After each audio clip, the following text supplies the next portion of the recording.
ಎಲ್ರಿಗೂ ನಮಸ್ಕಾರ. ಎಲ್ಲರೂ ಹೇಗಿದ್ದೀರಾ? ಚೆನ್ನಾಗಿದ್ದೀರಾ ಅಂತ ಭಾವಿಸ್ತಾ ಇವತ್ತಿನ ವಿಡಿಯೋನ ಸ್ಟಾರ್ಟ್ ಮಾಡ್ತಾ ಇದ್ದೀನಿ. ಇವತ್ತಿನ ರೆಸಿಪಿ ಬಂದು ಉಪ್ಪು ಖಾರ ಅನ್ನ. ರೆಸಿಪಿ ಹೆಸರಲ್ಲೇ ಇರೋ ಹಾಗೆ ಉಪ್ಪು ಖಾರ ಅನ್ನ. ಸೊ ಆಫ್ಕೋರ್ಸ್ ಇದರಲ್ಲಿ ಮೇನ್ ಇಂಗ್ರೀಡಿಯೆಂಟ್ ಅಂದರೆ ಉಪ್ಪು ಖಾರ ಅನ್ನ. ಸೊ ತಡ ಮಾಡೋದಕ್ಕೆ ಬನ್ನಿ ನೋಡೋಣ ಹೇಗೆ ಮಾಡೋದು ಅಂತ. ವಿಡಿಯೋ ಸ್ಟಾರ್ಟ್ ಮಾಡೋಕ್ಕೂ ಮುಂಚೆ ಒಂದು ರಿಕ್ವೆಸ್ಟ್, ಇದನ್ನು ಡೈಲಿ ಕನ್ಸ್ಯೂಮ್ ದಯವಿಟ್ಟು ಮಾಡಬೇಡಿ. ವೀಕ್ಲಿ ಒನ್ಸ್ ಅಥವಾ 15 ಡೇಸ್ ಒನ್ಸ್ ಮಾಡಿದ್ರೆ ಸಾಕು. ಕೇವಲ 5 ನಿಮಿಷದಲ್ಲಿ ಮಾಡೋ ಅಂಥ ರೆಸಿಪಿ ಇದು. ಇದಕ್ಕೆ ತುಂಬ ಇಂಗ್ರೀಡಿಯೆಂಟ್ಸ್ ಅವಶ್ಯಕತೆ ಇಲ್ಲ. ಕೇವಲ 5 ಇಂಗ್ರೀಡಿಯೆಂಟ್ಸ್ನ ಯೂಸ್ ಮಾಡಿಕೊಂಡು 5 ನಿಮಿಷದಲ್ಲಿ ರೆಸಿಪಿನ ಮಾಡ್ಬೋದು.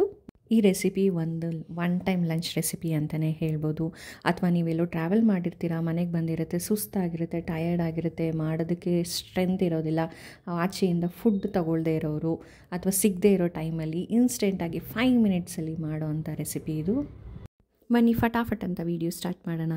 ಈ ರೆಸಿಪಿ ಮಾಡೋದಕ್ಕೆ ಬೇಕಾಗಿರೋ ಸಾಮಗ್ರಿಗಳು: 1/4 ಟೇಬಲ್ ಸ್ಪೂನು ಉಪ್ಪು, ಅರ್ಧ ಟೇಬಲ್ ಸ್ಪೂನ್ ಸಾಂಬಾರು ಪುಡಿ, 1/4 ಇಂಚು ಹುಣಸೆಹಣ್ಣು, 3 ಬೆಳ್ಳುಳ್ಳಿ ಹೆಸರುಗಳು ಮತ್ತು 1 ಟೇಬಲ್ ಸ್ಪೂನ್ ಆಗುವಷ್ಟು ಅಡುಗೆ ಎಣ್ಣೆ.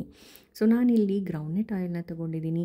ನೀವು ಯಾವುದನ್ನು ಅಡುಗೆಗೆ ಯೂಸ್ ಮಾಡ್ತೀರೋ ಅದೇ ಎಣ್ಣೆ ತೊಗೋಬೋದು. ಮೊದಲಿಗೆ ಒಂದು 1/4 ಬಟ್ಲಾಗುವಷ್ಟು ನೀರನ್ನ ತೊಗೊಂಡಿದ್ದೀನಿ. ಈ ನೀರಿಗೆ ಹುಣಸೆಹಣ್ಣು ಮತ್ತು ಬೆಳ್ಳುಳ್ಳಿನ ಸೇರಿಸ್ಕೊತಾ ಇದ್ದೀನಿ.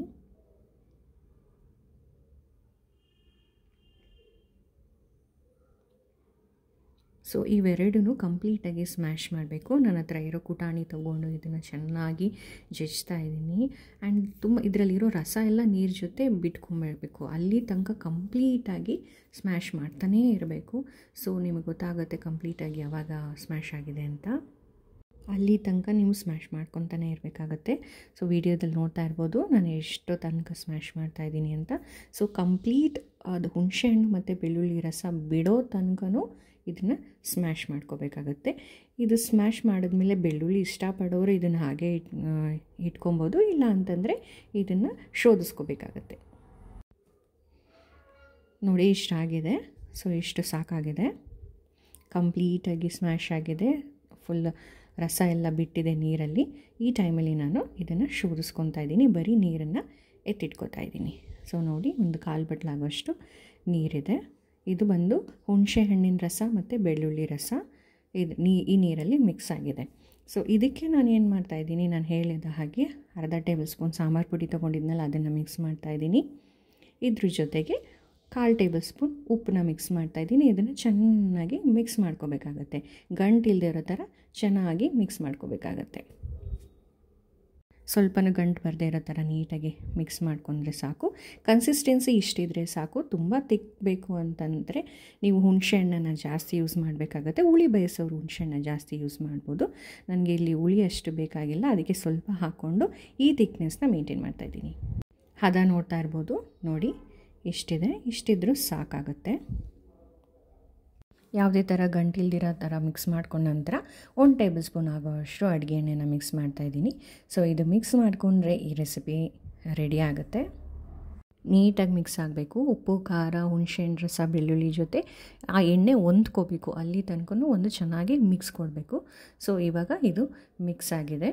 ಇದಕ್ಕೆ ಬಿಸಿ ಅನ್ನ ತುಪ್ಪ ಜೊತೆ ತಿಂದರೆ ಅಂತೂ ತುಂಬ ಚೆನ್ನಾಗಿರುತ್ತೆ. ಸೊ ಬನ್ನಿ ಬಿಸಿ ಅನ್ನ ತುಪ್ಪ ಜೊತೆ ಹೇಗಿರುತ್ತೆ ನೋಡೋಣ. ಸೊ ಬಿಸಿ ಅನ್ನ ತೊಗೊಂಡಿದ್ದೀನಿ. ಇದಕ್ಕೆ ಸ್ವಲ್ಪ ತುಪ್ಪನ ಆ್ಯಡ್ ಮಾಡ್ತಾಯಿದ್ದೀನಿ. ಇದಕ್ಕೆ ನಾವು ತಯಾರು ಮಾಡಿರೋ ಅಂಥ ಮಿಕ್ಸ್ಚರ್ನ ಮಿಕ್ಸ್ ಮಾಡಿ ಚೆನ್ನಾಗಿ ಕಲಸೋಣ.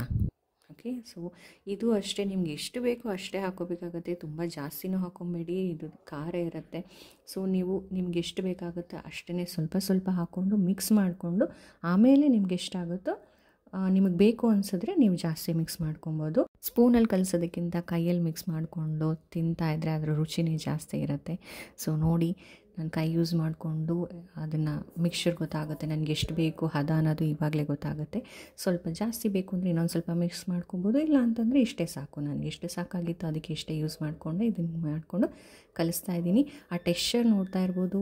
ಉಪ್ಪು ಖಾರ ಅನ್ನದಲ್ಲೇ ಕಾಣಿಸ್ತಾ ಇದೆ, ತುಪ್ಪ ಕಾಣಿಸ್ತಾ ಇದೆ. So it will be very tasty, ತುಂಬ ಚೆನ್ನಾಗಿರುತ್ತೆ. ಟ್ರೈ ಮಾಡಿ. One time lunch recipe. So tired ಆದಾಗ, ಸುಸ್ತಾದಾಗ ಅಥವಾ ಬೇಜಾರಾದಾಗ ನೀವು ಪಕ್ಕ ಇದನ್ನು ಟ್ರೈ ಮಾಡಿ. ಇದ್ರ ಜೊತೆಗೆ ಒಂದು ಹಪ್ಳ ಇಟ್ಕೊಂಡು ತಿಂತಾ ಇದ್ರಂತೂ ಸೂಪರಾಗಿರುತ್ತೆ.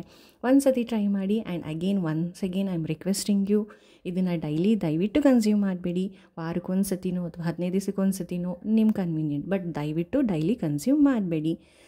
ಇದೊಂದು ಬ್ಯಾಚುಲರ್ಸ್ ರೆಸಿಪಿ ಕೂಡ ಹೌದು. ನಿಮ್ಮ ಫ್ರೆಂಡ್ಸ್ ಯಾರಾದರೂ ಬ್ಯಾಚುಲರ್ಸ್ ಇದ್ದರೆ ಅವ್ರಿಗೆ ಹೆಲ್ಪ್ ಆಗ್ಬೋದು. ಅವರೊಟ್ಟಿಗೆ ಈ ವಿಡಿಯೋನ ಶೇರ್ ಮಾಡಿ. ಈ ವಿಡಿಯೋ ಅಥವಾ ಈ ರೆಸಿಪಿ ನಿಮ್ಗೆ ಇಷ್ಟ ಆದಲ್ಲಿ ಲೈಕ್ ಮಾಡಿ, ಶೇರ್ ಮಾಡಿ, ಹಾಗೆ ಸಬ್ಸ್ಕ್ರೈಬ್ ಮಾಡೋದು ಮಾತ್ರ ಮರಿಬೇಡಿ. Thank you for watching.